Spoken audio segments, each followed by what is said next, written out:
And good evening. This is the Elliott wave update for the S&P 500 for Wednesday, February the 23rd, 2022. Great day in the markets today. Initially, we did see during the Globex session that the buyers once again attempted, they only attempted this time, to try to get the market to move back above yesterday's highs at 43.58. And they got as high as 43.45 overnight. And then during our opening session, we got up to 43.36. And as you can tell, that didn't even produce a green bar. It just kind of kept, that was the high, and we just started to decline now. And we actually, in this whole session on an hourly chart, only had one green bar, hourly green bar. The rest were all bearish. And we're finishing this session, the after hour session, also with a bearish declining bar. Now, what does that do for us? It just keeps the current count precisely intact and teaches me once again to just trust the power of Elliott and the power of the Fibonacci, and to just relax and stop worrying that they're going to go and invalidate the count. I have to be honest with you, that did enter my mind a few times. And so I was very pleased. And again, to see it turn and then drop into that subminute third wave of the minute 5. So still a third wave.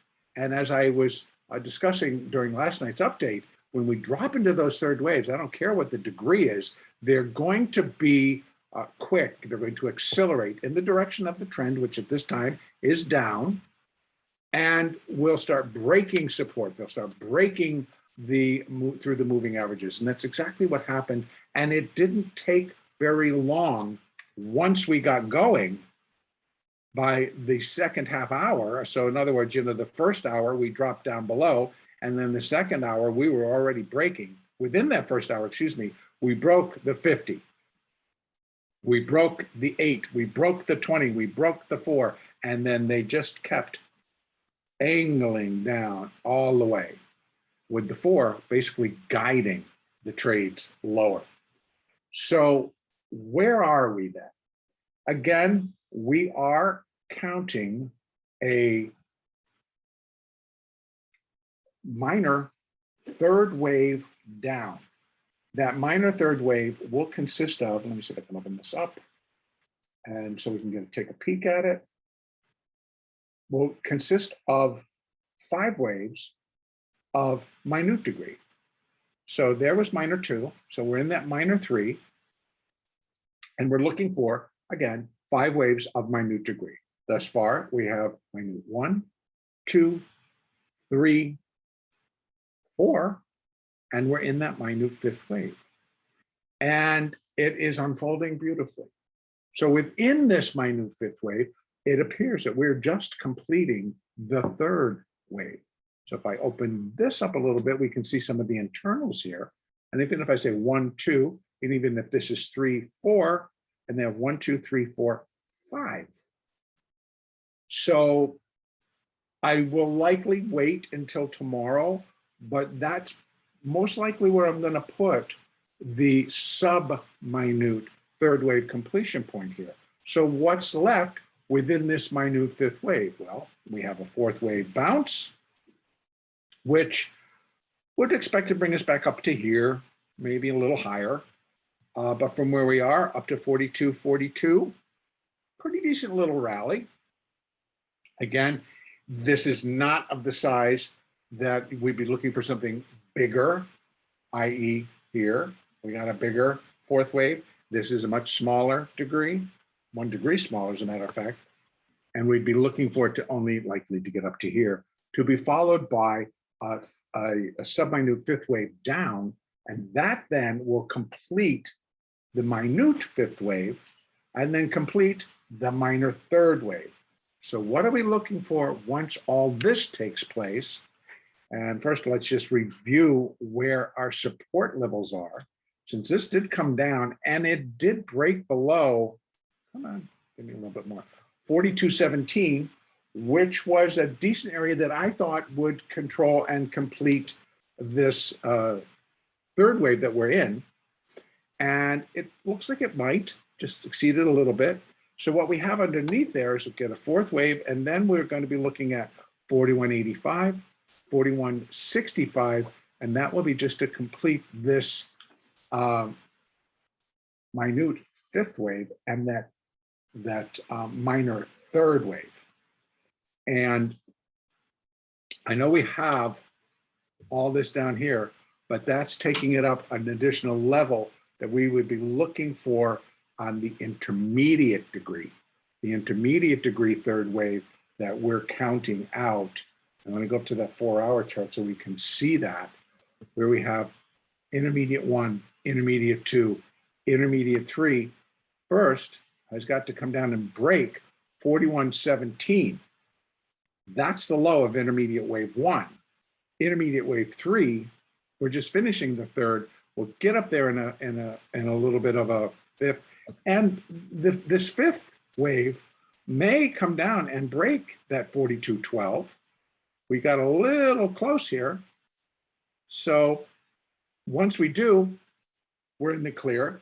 Wave 3, intermediate 3, will continue, but we're still finishing the minor third. So minor 3 may get us down to 4185, maybe.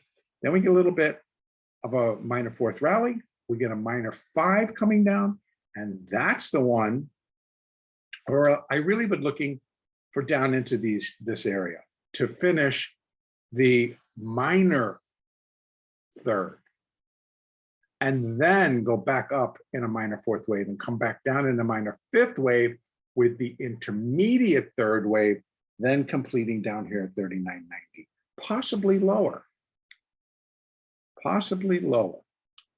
because this measurement just takes us where intermediate 3 would be equal in length to intermediate wave 1.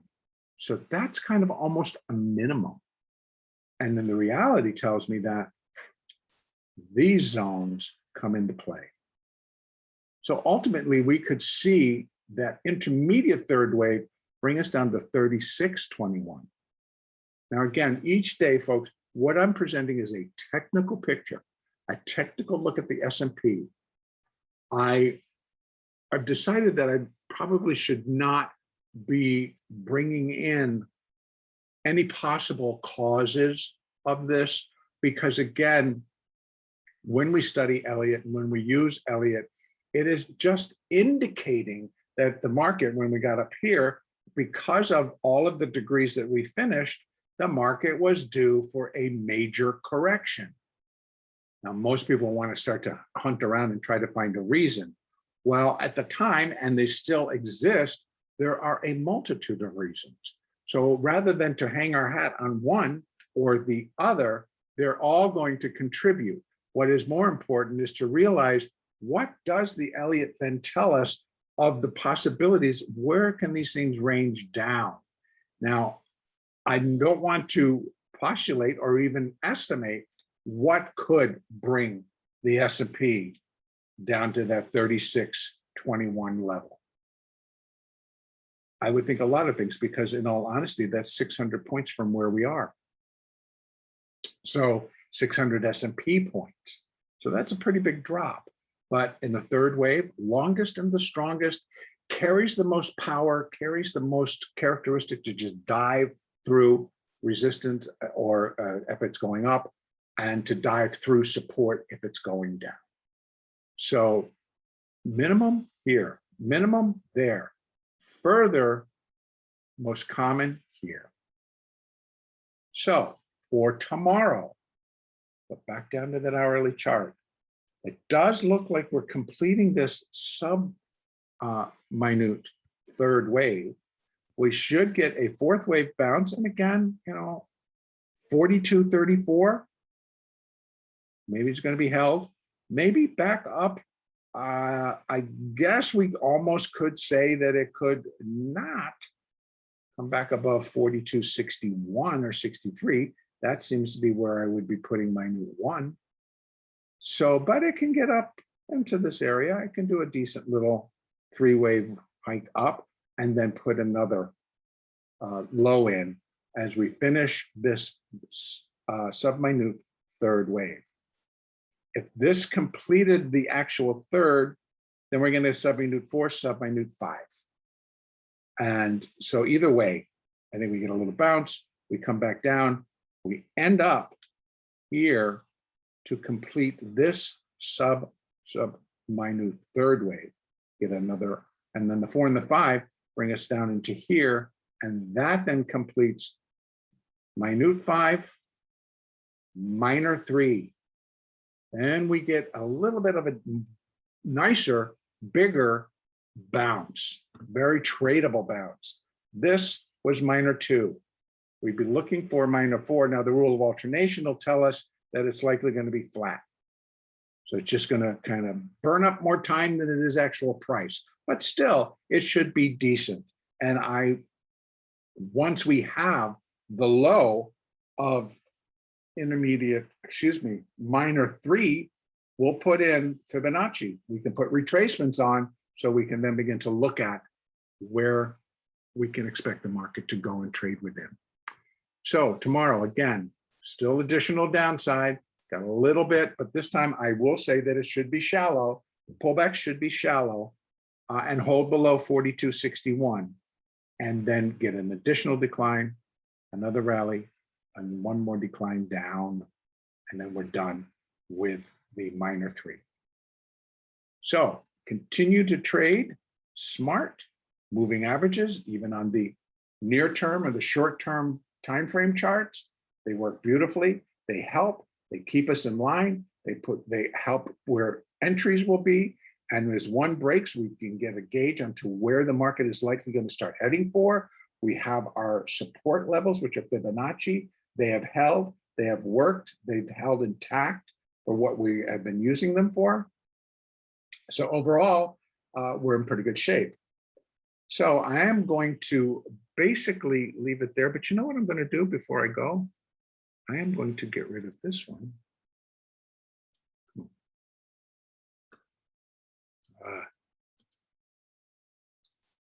Boy, this thing is like a pain in the butt. I wanted to just put on some additional, nope, it's not going to do it. I'll put on some additional, come on. There you go. Let me remove that. And now I'm going to put on some additional for this, the third wave, but then the entire fifth wave.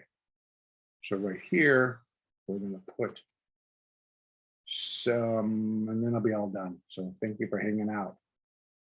We're going to go from there to there to there. So again, here we are. 41.23 is where wave 5 would be equal to wave 3, most common. We've already surpassed 618, which is right here, 42.12. Then we have some additional zones that I think is to be for the internal 3 should be finishing up right in here or here.